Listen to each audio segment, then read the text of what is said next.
My name is Elena, this is my story from pain to success. I was born in a small town called Brighton in the south of England. My family was simple. We did not have a lot of money, but our life was stable. We celebrated holidays like Christmas and Halloween. We decorated the house, cooked turkey, and opened gifts. I loved those days because they made me feel that life was beautiful. But everything changed when I was 12 years old. That year, my father and mother started fighting a lot. He came home late, drank alcohol, and shouted loudly. My mother cried in the kitchen, and I heard everything from my room. One cold night, I woke up because of the sound of breaking glass. I left my room and saw my father throwing plates on the floor. My mother was bleeding from her hand. I was very scared. A week later, my father left the house and never came back. He left us with almost no money. My mother started working as a cleaner in rich neighborhoods like Hove and Rottingdean. She left early in the morning and returned very tired. Sometimes we did not have enough food. I went to school feeling hungry. When I turned 15, problems became bigger. I met a friend named Ashley. She looked kind, but she lived a dangerous life. She went out at night, attended loud parties, drank alcohol, and met older boys. At first, I only watched. But after months, I started to copy her. I attended a party at the house of a young man named Marcus. The house was full of loud music and smoke.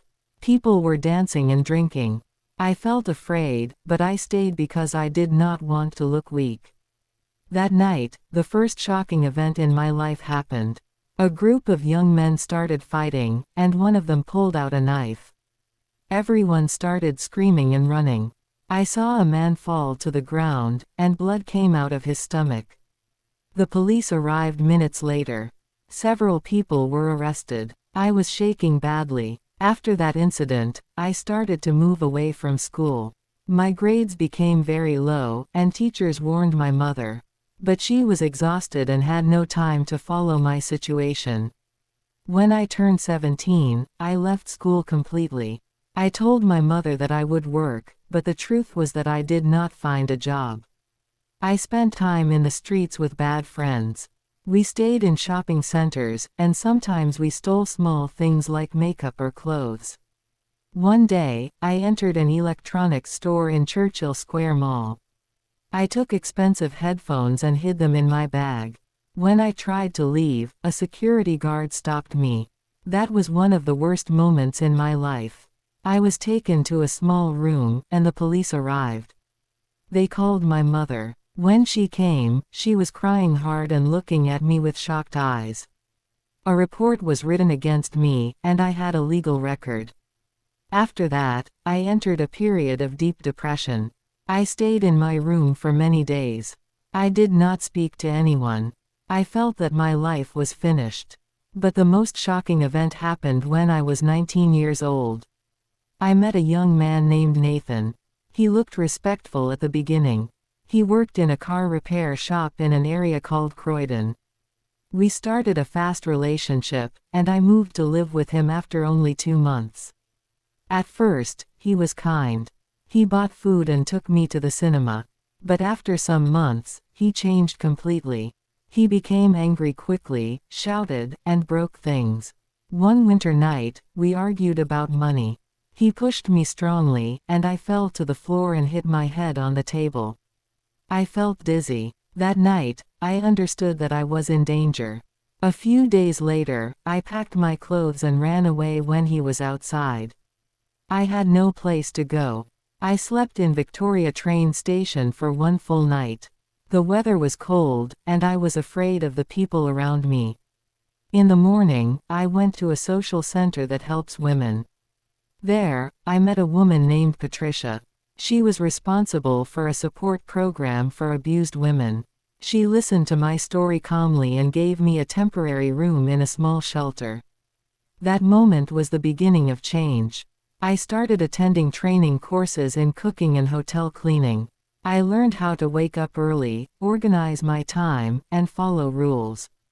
It was not easy. Sometimes I cried from exhaustion, but I did not give up. After 6 months, I got my first real job in a small hotel called Seaview Hotel near the beach in Brighton. I worked as a room cleaner. The salary was simple, but I felt proud for the first time. I woke up at 6 in the morning, wore my uniform, and started working. I cleaned beds, changed towels, and organized bathrooms. At first, I was slow, but with time I became faster and more careful. After 1 full year of hard work, the manager noticed my effort.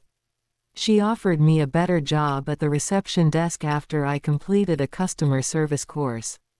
I learned how to use a computer, welcome guests, and answer phone calls.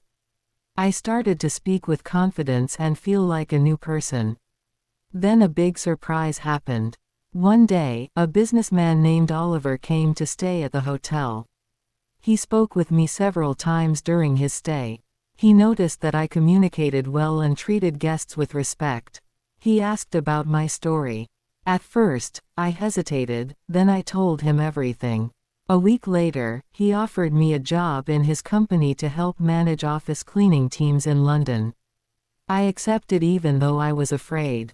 I moved to London and started working again. I worked long hours, but I was determined to succeed. After 2 years of hard work, I was promoted to team supervisor. I became responsible for 12 workers.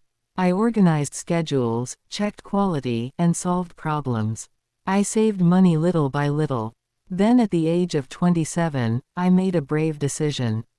I opened a small cleaning company. I called it Bright Clean Services. At the beginning, I had only 2 clients. I worked by myself, cleaned, drove, and bought supplies. Sometimes I returned home very tired, but I never stopped. After 1 year, I had 10 clients. After 3 years, I had 35 workers and a strong reputation in the area. Today, I am 34 years old. I own a successful company, live in a comfortable apartment in London, and support my mother financially. I also help women who live in difficult situations because I know what fear and loneliness feel like. The lesson from my story is simple. I failed many times, faced danger and mistakes, but I kept moving forward step by step until I reached success.